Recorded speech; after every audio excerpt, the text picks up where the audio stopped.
திரு Peter. S அதிசயம். அதாவது இந்த டேன் சிஸ்டத்தை நீங்க கொஞ்சம் ஃபாலோ பண்ணா நல்லா இருக்கும். அதாவது அந்த டேன்ல வந்தீங்கன்னா எல்லாரும் ஒவ்வொருத்தர் பேசுறதுக்கு ஒவ்வொருத்தர் பதில் சொல்ல முடியும்.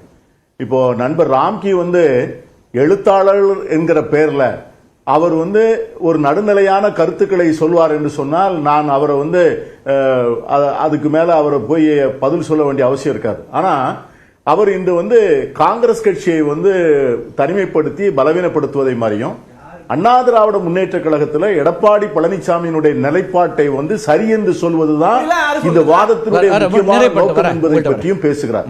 அதை சொல்லி முடிச்சிடறேன். நீங்க பேசும்போது நான் ஒண்ணுமே பேசல.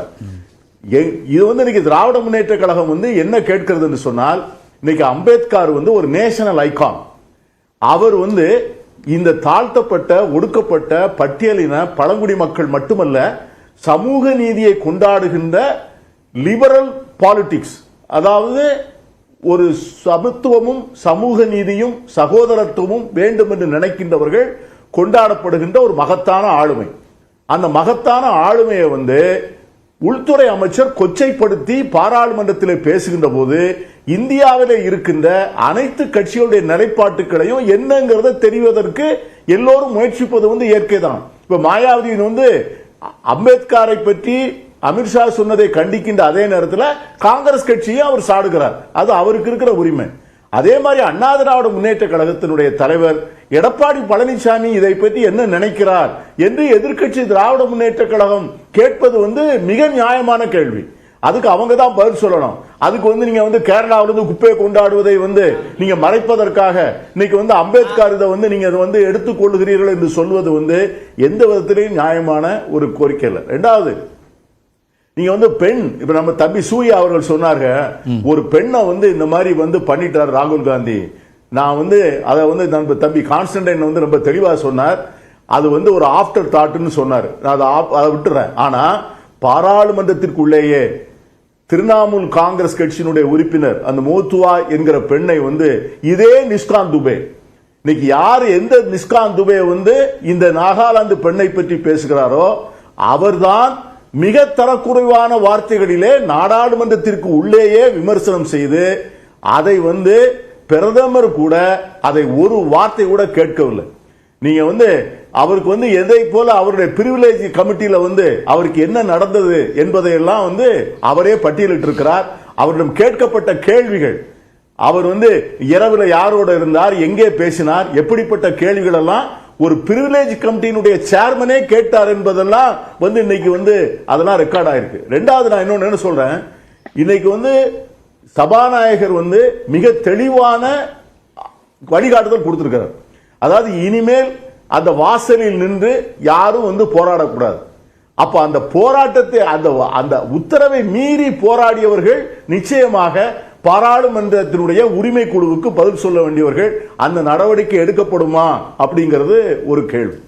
ரெண்டாவது, அமித் மாளவியா இருக்கிறார் பாருங்க, இவர் நேருவை பற்றி இவர் போட்ட ட்வீட்ஸ் இருக்கு பாருங்க. அவர் பல பெண்களோடு இந்த நாட்டினுடைய முதல் பிரதமர் இருப்பதை போல போட்டோ போட்டார். அது பெரிய வைரலா போச்சு. ஆஹா, நேரு இப்படி ஒரு மகா மோசமான மனிதரா? கடைசியில் பாத்தீங்கன்னா அது எல்லாம் அவருடைய மருமக்கள், அவருடைய பேர குழந்தைகள், அவருடைய உறவினர்கள், இப்படிப்பட்ட பெண்களோடு அவர் இருந்து மகிழ்ச்சியாக சந்தோஷமாக பேசிக் கொண்டிருந்த படங்களை கொச்சைப்படுத்தி போட்டுவிட்டு அந்த படத்தை இந்த ட்வீட்டை போட்டு அழிச்சவர் இந்த அமித் மாளவியா. இவருக்கு இந்த ட்வீட்டை போட்டு அழிக்கிறது என்பது நிரந்தரமான வாடிக்கையான இஸ் எ ஹேபிச்சுவல் அஃபெண்டர். இது ஒரு நேரம் ரெண்டு நேரம் இல்ல, இதை தொடர்ந்து செய்து கொண்டிருக்கிறார். இதற்கு எந்த விதமான நடவடிக்கையும் கிடையாது. இதுக்கு அவர் மேலையும் நடவடிக்கை எடுக்கக்கூடிய ஒரு சூழ்நிலை இருக்கிறது. அம்பேத்கரை பற்றி காங்கிரஸ் ஒன்னும் செய்யலன்னு சொன்னாரு நண்பர் ராம்ஜி. நான் அவருக்கு நான் மிக பணிவோடு சொல்லிக்கொள்ள ஆசைப்படுவேன். இன்றைக்கு அம்பேத்கரை தேசமும் உலகமும் கொண்டாடுகிறது என்று சொன்னால் அவருடைய பலவிதமான பங்களிப்புக்கு எல்லாவற்றிற்கும் மேலாக இந்த நாட்டின் அரசியல் சாசன சட்டத்தை வரையெடுத்து கொடுத்த அந்த வரைவு குழுவினுடைய தலைவராக அவர் இருந்து அதை ஆக்கி தந்தார் என்கிற பெருமைதான். அந்த பெருமையை காங்கிரஸ் கட்சி தான் கொடுத்தது, மகாத்மா காந்தி தான் கொடுத்தார்.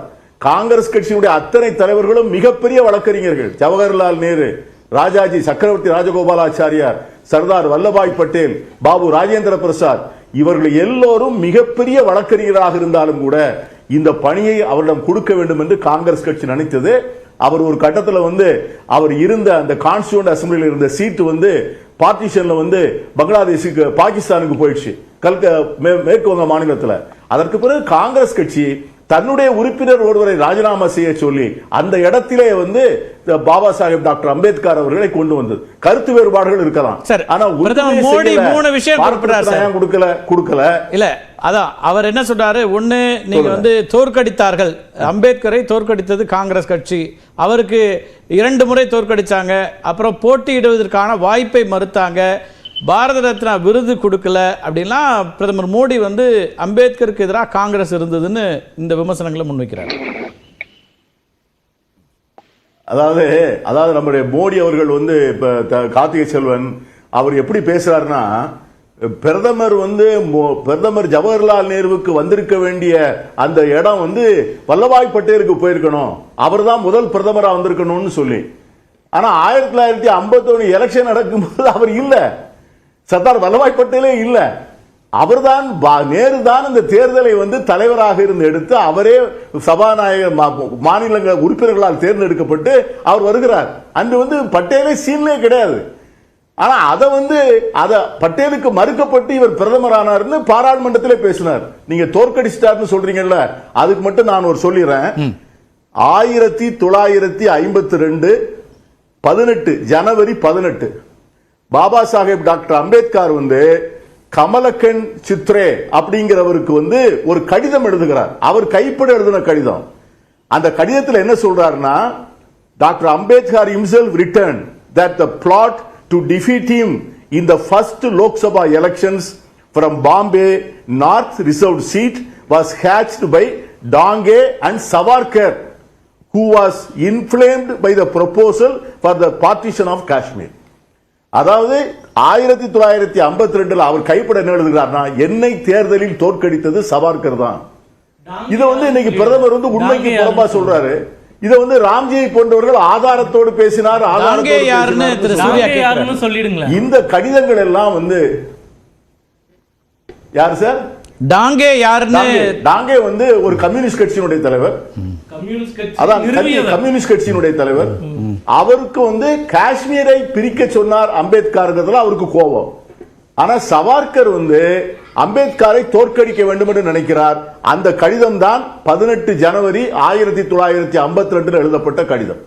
ஆகவே எந்த காலகட்டத்திலும் மகாத்மா காந்திக்கும் அம்பேத்கருக்கும் கருத்து வேறுபாடு உண்டு. கடைசியில வந்து பாத்தீங்கன்னா ஜவஹர்லால் நேரு அவர்கள் கடைசி வரை அம்பேத்கரோடு இருந்தார். அவரை சட்ட அமைச்சர் ஆக்கினார். அவர் வந்து எதற்காக ராஜினாமா செய்தாருங்கிறதையும் நண்பர் ராம்ஜி சொல்லணும். அந்த இந்து பெர்சனல் லா பில்லை வந்து அவரால் நிறைவேற்ற முடியல. அந்த பில்லை எதிர்த்தது யார்? அந்த பில்லை வந்து வரவிடாம தடுத்தது அன்னைக்கு காங்கிரஸ் கட்சிக்கு உள்ளேயும் சமூக நீதிக்கு எதிரான சக்திகள் இருந்தது என்பதை வந்து நேர்வே ஒத்துக்கொண்டிருக்கிறார். இதுல நாங்கெல்லாம் ஒன்றும் ஒளிவு மறைவில்லை.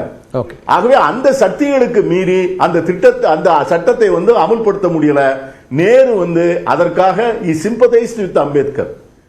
இதெல்லாம் சரித்திரம், இதெல்லாம் லாங் ஹிஸ்டரி. ஆனா இன்னைக்கு வந்து நடந்த சம்பவம் வந்து பாராளுமன்றத்தை நீங்க வந்து எதிர்கட்சிகள் வந்து நீங்க இந்த விஷுவல்ஸ் எல்லாம் வந்து பாத்தீங்கன்னா இதுல இன்னைக்கு உடனே வந்து நண்பர் கேட்கிறாருல, ஏன் உடனே சொல்லலன்னு சூர்யா கேட்கிறாரு. இன்னைக்கு உள்துறை அமைச்சர் வந்து எப்போ வந்து ஆர்டிபிஷியல் இன்டெலிஜென்ஸ் சொன்னாரு, எவ்வளவு நாள் கழிச்சு சொன்னாரு? அன்னைக்கு உடனே அவர் சொல்லிருக்கணும்ல. 55 நிமிஷத்துல வந்து திரும்ப வந்து போராட்டம் நடத்துனாங்கல்ல, அப்பமே வந்து நான் அப்படி பேசல, இது ஆர்டிபிஷியல் இன்டெலிஜென்ஸ் சொல்லிருக்கணும்ல. அப்ப மறுநாள் தானே சொல்றாரு.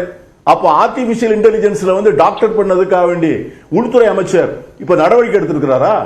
அது வந்து இந்த ஆக்ட் படி இன்னைக்கு வந்து நம்முடைய இன்ஃபர்மேஷன் டெக்னாலஜி ஆக்ட் படி அவர் நடவடிக்கை எடுத்து உடனே அந்த ஆர்டிபிஷியல் இன்டெலிஜென்ஸ் பண்ணி டாக்டர் பண்ண வீடியோவுக்கு காரணமா இருந்தவங்க மேல பெரிய அஃபென்ஸ், அது கிரேவ் அஃபென்ஸ். சோ ராகுல் காந்தி மேல 307 போடுறீங்களா, அவர் மேல நடவடிக்கை எடுக்கல. உங்க உள்துறை அமைச்சருடைய பேச்சை வந்து டாக்டர் பண்ணி பாராளுமன்றத்திற்குள்ள பேசின பேச்சை டாக்டர் வீடியோ வெளியிட்டவர் மேல ஏன் why you have not registered a case? Suriya பதில் சொல்லணும்.